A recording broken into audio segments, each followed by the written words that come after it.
Hey Evergreen High School String Orchestra students. I'm your coach, Mark Stefanian, and I've been working for the whole week and I'm really having a hard time coming up with a way to teach you to see your scales differently without getting into the music theory of modes. So what I'm going to do now is I'm going to give you a short presentation, a roundup if you will, a summary of where I am, and I want you to tell me in the comments and tell Mr. Cruz or email me directly if you want me to give you the details of the modes of the scale. Okay? But I have to tell you, you already know these modes. They've just been hidden from you by the string pedagogy material that you've been using, that we all have been using for years now, okay? All right, so what my goal was to unlock your scale practice by teaching the concept of thinking of scales in two halves, a lower and an upper, okay? And these lower and uppers components, they're called tetrachords. And why the Greek harps? Because back in ancient Greece, the musicians would have a collection of these harps all tuned to these different tetrachords, the major tetrachord, the minor tetrachord, a Phrygian, the gypsy tetrachord. All these tetrachords would have been available to the musician, and they would just put them in their lap and play across this tetrachord, play over to this tetrachord, across this division called the tone of disjunction. It's a whole step. It's between the fourth and the fifth scale degree of a 8th scale octave, okay? But back then, during the time of Pythagoras, he's the father of music theory, from 500 BC, also a mathematician that came up with the areas of a right triangle, a squared plus b squared equals c squared, the Pythagorean theorem. Well, he studied scales and sound, and strings in particular, and how to divide the string into its sections. And he came up with the idea that our scales are divided into these tetrachords, okay? Now check this out. You know what tetrachords are. You've seen them here from violinist.com, these hand shapes. Here's A flat major 3 octave scale.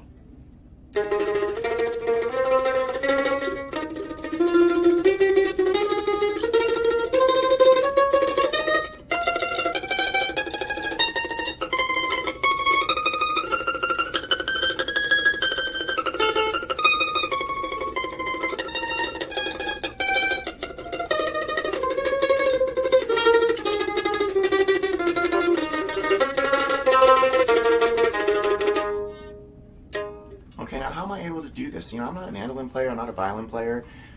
I'm able to do this because I can visualize the fingerboard in terms of tetrachords, and tetrachords are two halves of a scale. There are only 5 tetrachords, and with 5 tetrachords you can create all these different scales, so you don't have to remember the formulas for whole steps and half steps for complete scales. All you got to do is remember these patterns, and you already have these in your back pocket, you just don't know it. I've also come across fingerboard pattern diagrams like this, and I put a big X through here because they show you all the different patterns, but this one here on the right is a repeat of that one here next to it, but just a half step lower.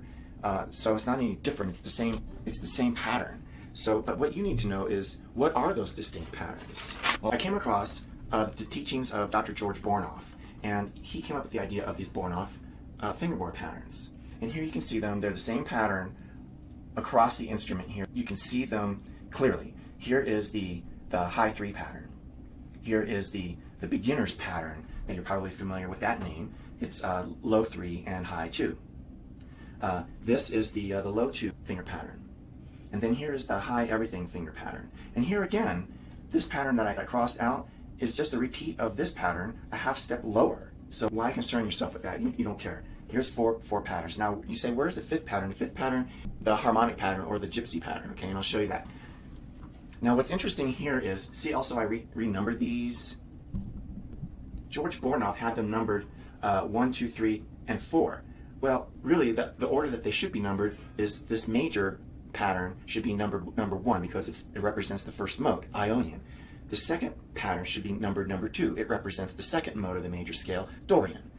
This pattern here should be labeled number 3 because it represents the 3rd mode of the major scale, Phrygian. This pattern should be numbered number 4 because it represents the 4th mode of the major scale, Lydian. Okay, now I'm struggling on how to teach this without getting into modes and terminology, and that's why you haven't been seeing any music theory terminology applied to these fingerboard patterns in your life because everyone else is struggling with the same thing. But why struggle? You know, why come up with funny names for these patterns? Why not just call them what they are? Okay, check this out. This is the high 3 pattern. It represents the first mode of the major scale. It sounds like this. Do, re, mi, fa, fa, mi, re, do. All right? It's the Ionian tetrachord. Here it is. You can see it right here from the root. You have a major second, a major third, and a perfect fourth. It's mode 1. It's called Ionian, and this is the hand shape. The teacher decided to, color it orange so that students can associate the shape with orange. But why not tell them the name of the thing? It's Ionian. All right? Just call it Ionian. Call it what it is. Okay? Now, with 2 Ionian tetrachords, you can put them together. Here's the formula of tetrachords for creating your scales. The major tetrachord is a combination of 2 Ionian tetrachords. The natural minor scale is a combination of the Dorian and the Phrygian tetrachord. The harmonic minor scale is the combination of the Dorian and the harmonic tetrachord. The melodic minor tetrachord is a combination of your Dorian and your Ionian tetrachord, and then ascending and then descending, you come back down through the natural minor tetrachords, the Phrygian back to the Dorian. This is the formula for these scales. Here is your beginner's hand shape. All right, it's the Dorian tetrachord right before your eyes. Here it is. Okay, you got the low 3, and notice that I use flat 3 here because that's another way to look at it. It's a minor third from the root. It's the flat third. It's the Dorian tetrachord, or you can call it a minor tetrachord. It sounds like this. Okay, and this span from your first finger to your fourth finger is a perfect fourth. Here comes the bride. Okay? Now what happens if you combine 2 of these Dorian tetrachords together? Whole step skip. Whole step skip back. You get a Dorian scale. It would be the second mode of B flat major. Okay? Here is low 2. It's Phrygian. It's called Phrygian. It has the minor second, it's the flat 2. It has a minor third, it's the flat 3, and it still has the same perfect fourth. It's also known as the lower minor, but it's called Phrygian. Just call it what it is. You don't have to call it yellow. You don't have to call it low 2. Just call it what it is. It's Phrygian tetrachord. Okay, and the sound is really important. It sounds like this. Okay. All right, this is the open, this is the high everything. It has the same first finger. It has a high 2, high 3, and then it has a high 4. It's an augmented fourth. So here's Here Comes the Bride, half step higher. Okay, and then here's what Lydian sounds like.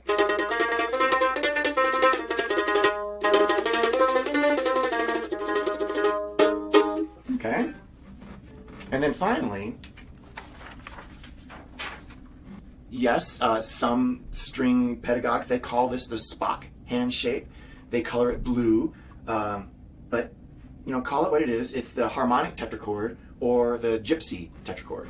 Okay, and here you can see you got the minor 2, this is the low 2, the flat 2, and then you have the high 3, it's the major third. It sounds like this.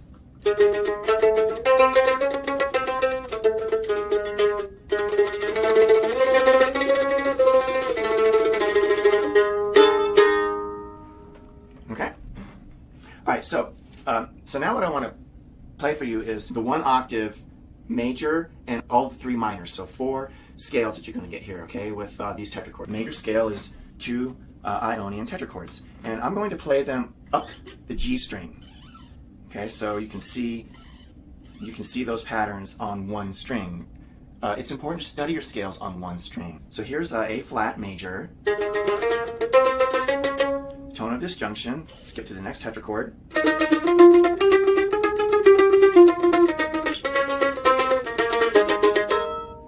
I'm going to play the natural minor scale for you, and it is a combination of the Dorian tetrachord and the Phrygian tetrachord. Dorian tetrachord, remember, is your beginner's hand shape, right? And then the Phrygian tetrachord is the low 2 hand shape. So here's a A flat natural minor scale. Shift to the next tetrachord. Shift back. Now, you also know that you can make the same whole step transition between the tetrachords by crossing the strings. Happy birthday. Okay, so let's play, now let's just play all the rest of these scales crossways. So natural minor, harmonic, and melodic minor. A flat. Tone of disjunction, crossways. Pick up the new harp.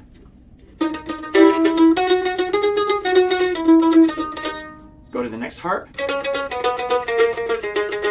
Just remember, here they are here, the harps. One tetrachord and the upper tetrachord, lower and upper. All right, now the harmonic minor scale. The harmonic minor scale is the Dorian tetrachord and a gypsy tetrachord. The Dorian tetrachord is your low 2, remember the low 2 pattern. And then the gypsy tetrachord is the low 2, high 3 pattern. So here's A flat harmonic minor.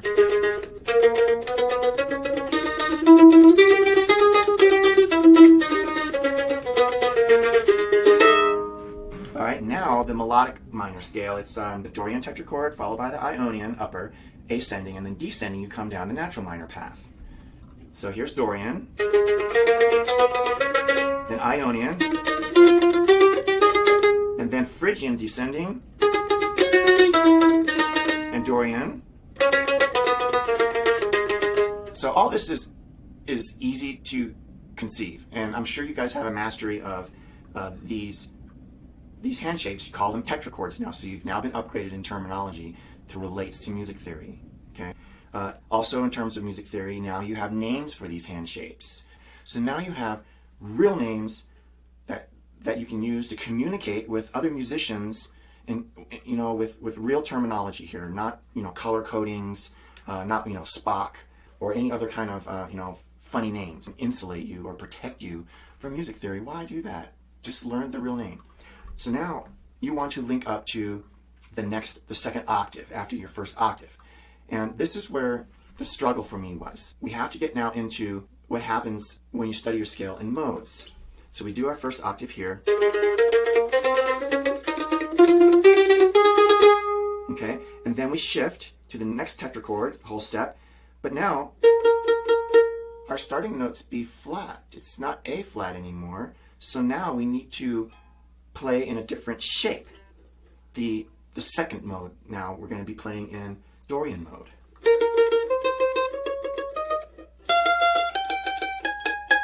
That's the end of that octave. There's B flat. Now we're on C, and this is the third octave, and that's mode 3. So now we're in the Phrygian mode. It's the third mode.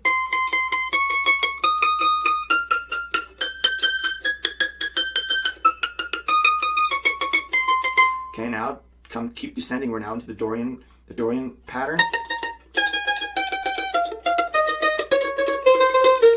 Now we're into the Ionian pattern.